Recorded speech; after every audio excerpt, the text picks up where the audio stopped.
నేర్చుకున్నావా? పొద్దులేసి ప్రేమ ప్రేమ అమ్మాయి పేరు ప్రేమ, కూతురు పేరు ప్రేమ. ప్రార్థన చేస్తాను, తర్వాత పరిశుద్ధాన్ని కొంత సఫలమైన బిడ్డని నీ నామం వచ్చి ప్రభావ వివాహం ఏర్పాటు చేసిందా. ఇంతవరకు తన తల్లి ఎంతో ప్రేమతో తల్లిదండ్రులు పెరిగాడు, తను పెరిగాడు. రోజు నుంచి ఆయన ఎవరు కాదు, స్త్రీ సొంత భార్య కోసం తన జీవితకాలం అంతా కూడా తన జీవితకాలం అంతా మంచి ప్రేమ అనేటువంటి స్త్రీ వస్తుంది. ఈ సేవకులుగా నాయన రాసి ప్రార్థన చేస్తున్నాను.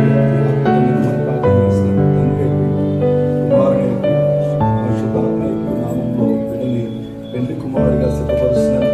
రేపటి దినాన తన వివాహం జరిగించుకొని పెళ్లి భర్తగా సిద్ధపడి భార్యతో జీవితకాలం సుఖంగా ఉండే పెళ్లి కుమారుడిగా సిద్ధపరచు. దేవునికి అభిషేకం, దేవునికి దీవెన ఈ బిడ్డ మీద కూర్చొని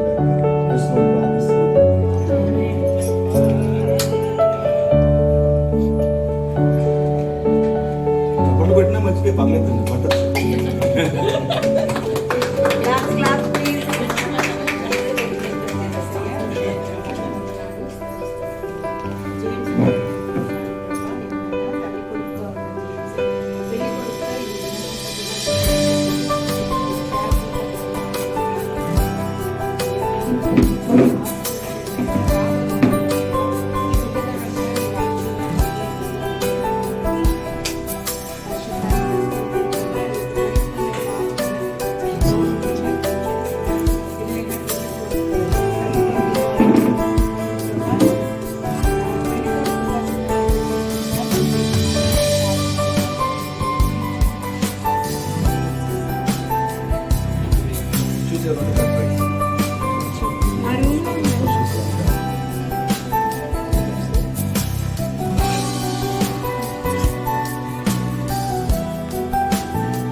సైడ్గా నెమ్మదిగా రాస్తాం, అలాగే రాసేది.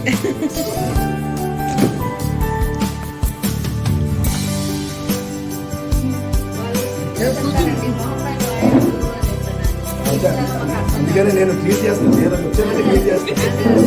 నేను రిస్ట్రిక్షన్స్ ఇస్తాను, తర్వాత క్లీన్ చేస్తాను. మరీ టైట్గా అవుతుంది.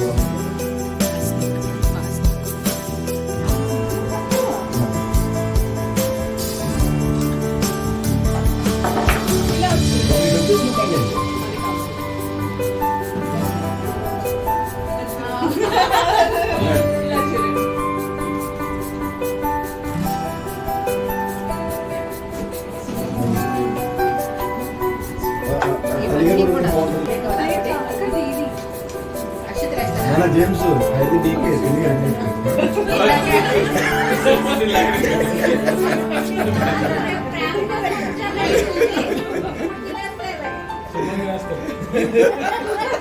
పాస్ గారు చెప్పారు తను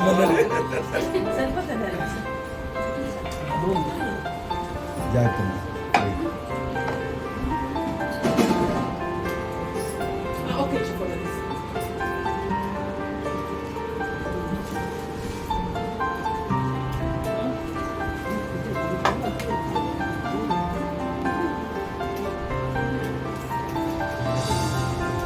ఓకేనమ్మా.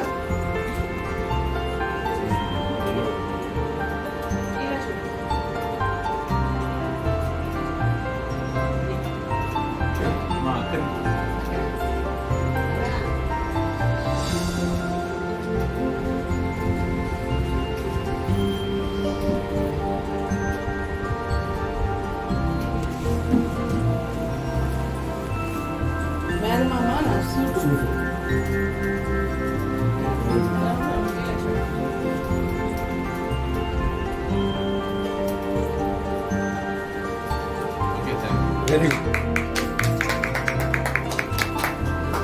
రేపు స్టూడెంట్ ఇది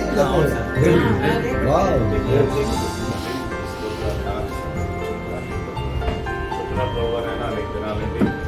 గత మాసం విషయం ఎంతగానో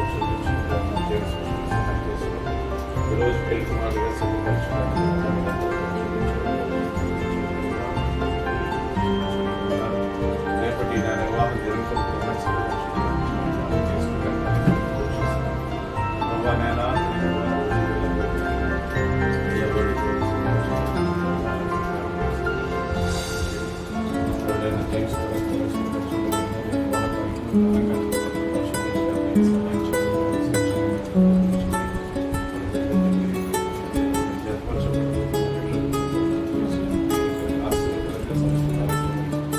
జరిగించి యేసు ప్రార్థించు.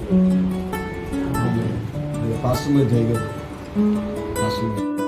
పరిశుద్ధాన్ని స్తోత్రం చెల్లిస్తున్నాం నాయనా. ఈ సమయంలో కూడా మేము నీ సన్నిధిలో చేరి ఉన్నాము. మీ కోసం జరిగే దేవుని అందుని బట్టి మీకు వందనాలు నాయనా. సమయంలో చిన్నగా ప్రార్థిస్తున్నాం నాయనా. ప్రభా, బిడ్డలందరిగా ముందుగా మీ సన్నిధిలో ముందుగా ఉంచి నడిపించారు నాయనా. ఏదైనా పెళ్లి కుమారుడుగా నాయనా చేయడానికి చూపించినందుకు వందనాలు. రేపు వివాహంలో కూడా నాయనా మీకు సహాయం చేయండి ప్రభా. మనకు తప్పనైనా మీ సన్నిధి తోడుగా ఉంచి నడిపించమని ప్రార్థిస్తున్నాను. చిన్న ఆశీర్వదించండి నాయనా. చిన్న పాపంతో ప్రభా ఒకరినొకరు అర్థం చేసుకొని చక్కగా జీవించగలిగిన కృప మీరు దయచేయండి నాయనా. చేయని వారందరినీ మీరు జ్ఞాపకం చేసుకుని ప్రభా పాస్టర్ని జ్ఞాపకం చేసుకుని మీ చేతులు జ్ఞాపకం మా ప్రభువును మీ రక్షకుడు యేసు పరిశుద్ధ అలాగే నువ్వు పిక్కిలో వచ్చే ఫోటో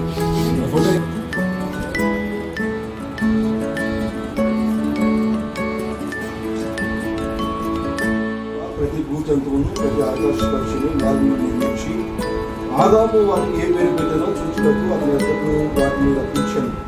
జీవము గల ప్రతిదానికి ఆదాము ఏ పేరు పెట్టనో ఆ పేరు దానికి కలిగాను. అప్పుడు ఆదాము సమస్త పశువులకును ఆకాశ పక్షులకును సమస్త భూజంతువులకును పేరు పెట్టను. ఆయనను ఆదాములకు సాటి అయిన సహాయము అతనికి లేకపోయింది. అప్పుడు దేవుని యెహోవా ఆదాములకు గాఢ నిద్ర కలుగజేసి అతడు నిద్రించినప్పుడు అతని పక్కటెముకలలో ఒక దాన్ని తీసి ఆ చోటును మాంసంతో పూడ్చివేశాడు. తరువాత దేవుని యెహోవా తాను ఆదాము నుండి తీసిన పక్కటెముకను స్త్రీనిగా నిర్మించి ఆమెను ఆదాము వద్దకు తీసుకుని వచ్చాను. అప్పుడు ఆదాము ఇట్లనెను, నా ఎముకలలో ఒక ఎముక, నా మాంసములో మాంసము. ఇది నరునిలో నుండి తీయబడిన కనుక నారి అనబడును. కాబట్టి ఇది అండర్లైన్ చూసుకోవాల్సిన మాట 24 వచనం. కాబట్టి పురుషుడు తన తల్లిని విడిచి తన భార్యను హత్తుకును, వారు ఏక శరీరయందురు. ఇది వివాహము యొక్క ప్రాధాన్యత. వివాహము దేవుని చేత ఏర్పాటు చేయబడింది అన్నది మనుషులుగా మనం గుర్తించాలి. చాలాసార్లు మనం దాన్ని గుర్తించం. వివాహ వ్యవస్థ ప్రారంభించింది దేవుడు, వివాహాన్ని కొనసాగిస్తున్నది దేవుడు. వివాహం అనేది ప్రారంభించి దాని యొక్క ఏర్పాటు చేసింది కూడా దేవుడే. కాబట్టి మనము ప్రతి సమయంలో కూడా బైబిల్లో ఉన్న ఏకాంగులను సంసారంగా చెల్లిదాము అని దేవుని యొక్క వాక్యం శ్రమిస్తుంటాం. మరి జేమ్స్ విషయంలో చాలా ప్రార్థన, మన విషయంలో కానీ వినోద విషయంలో కానీ వివాహ విషయంలో ఎంతో ప్రార్థన చేస్తున్నప్పుడు దేవుడు బయలుపరిచినటువంటి విషయం. మన వివాహానికి దేవుడు ఏర్పాటు చేయడం కానీ, మరి దేవునికి ఏర్పాటులో ప్రేమ దాన్ని చూడడం కానీ, సో ఇక్కడ జాగ్రత్తగా మనం గమనించినట్లయితే ఇది దేవుడు చేసినటువంటి కార్యం, దేవుని కార్యం. కాబట్టి మనందరం కూడా వెళ్ళిపోయిన కార్యంలో దేవుని యొక్క సన్నిధిలో మనం ఈ విధంగా ప్రార్థించడానికి సహాయం చేస్తాం.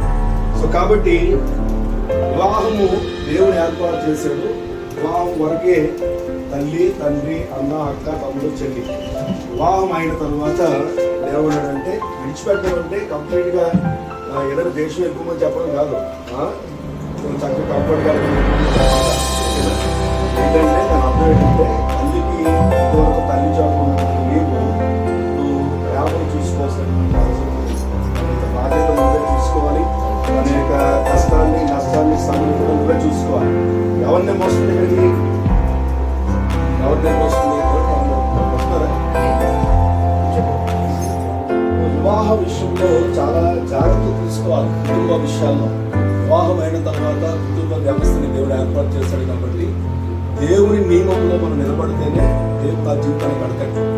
ఒక వ్యక్తి యొక్క జీవితం కుటుంబం తర్వాత, కుటుంబ వ్యవస్థ ఏర్పరచబడిన తర్వాతే సంపూర్ణతలోకి వస్తుంది. వివాహం అవనంత వరకు కూడా ఏ వ్యక్తి జీవితంలో కూడా సంపూర్ణత కాదు. అంతవరకు కూడా తన జీవితంలో దేవుని కార్యాలు సంపూర్ణం చేయబడవు. దేవుడు తన జీవితంలో ఏమైతే చేయాలనుకుంటున్నాడో ప్రతి కార్యము సంపూర్ణత అన్నది వివాహ వ్యవస్థ నుంచే స్టార్ట్ అవుతుంది. వివాహ వ్యవస్థ నుంచే దేవుని యొక్క ప్రణాళికలు ప్రారంభించబడతాయి. వివాహ వ్యవస్థ నుంచి దేవుని ఉద్దేశాలు ప్రారంభించబడతాయి. వివాహ వ్యవస్థ నుంచే బాధ్యతలు దేవుని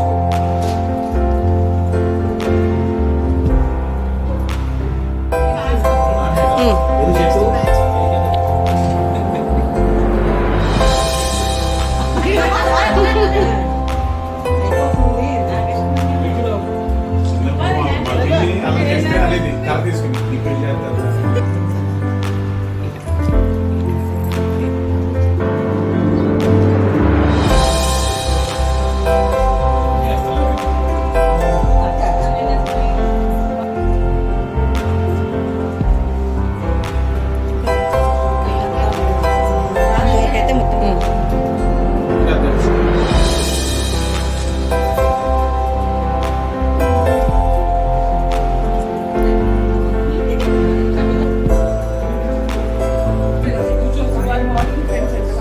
ఓన్లీ వాక్.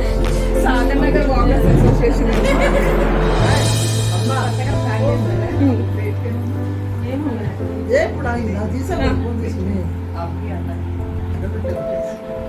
మీ ఫోన్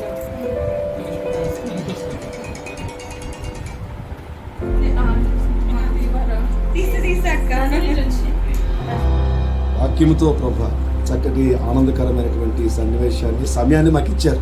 అందరి బట్టి మీకు వందనాలు ప్రభా. మరి ఈ కార్యక్రమాన్ని ముగించుకుని సాకులుగా మేము వెళ్తుంటుండగా మీ సన్నిధి ఇక్కడ ఉంచండి ప్రభా. రేపు వివాహ కార్యక్రమాలు అన్నింటిలో మీరు తోడుగండి. ఎక్కడ ఎటువంటి ఇబ్బందులు రాకుండా సహాయం దయచేయండి. ముఖ్యంగా మంచి వాతావరణం దయచేయండి ప్రభా. వాతావరణం చక్కగా ఉండడానికి సహాయం చేయండి. రాత్రి ప్రేమ వాళ్ళకి వస్తున్న ట్రాన్స్పోర్ట్స్ సహాయం దయచేయండి. అన్ని సమయానికి క్రమముగా మర్యాదగా ఘనముగా జరగడానికి సహాయం చేయండి. అంత కార్యక్రమం అంతా నీ నామానికి మహిమకరంగా జరగడానికి సహాయం చేయండి. వివాహ కార్యక్రమం ద్వారా ప్రభా జేమ్స్ దీవించబడాలి, ఆశీర్వదించబడాలి, గొప్ప కార్యం జరిగించండి. యేసుని ప్రార్థిస్తున్నాను.